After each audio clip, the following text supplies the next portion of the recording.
Wills and testaments. The key point is, and I cannot emphasize this enough, make sure you have a valid will, make sure people know where your will is, and update the will regularly.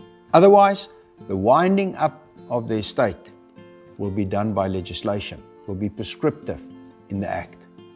What you want is for your last will, for your wishes to be executed as you wanted it. So the first point is, make sure you have a will. The second point is, make sure people know where your will is. Make sure your will is updated. Make sure they can find your will. What you don't want is to pass away and nobody knows where your last will is. So make sure they can find your will. And then the third point is, keep it as simple as possible. Don't be too complicated. Complications create risk and uneasiness later. So make sure it is not complicated. Make sure it's simple. And then just a bit of advice. What I see with a lot of people, specifically as you get older or your asset base grow, share your will with the people noted in that. Make sure they understand.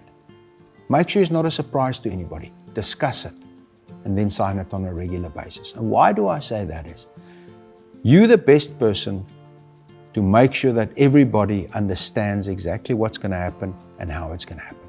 So share it with your people. And lastly, perhaps not part of the will, but make sure somewhere there's what I call a living file. A file with key details in, so that if you pass away, people will know, do you have a gun license? Who's your car insurance? Did you have any specific wishes? Is there somebody that owes you money, or do you owe somebody money?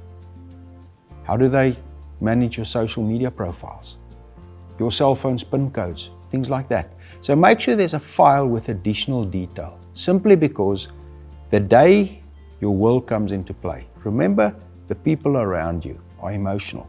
They're not in a good space.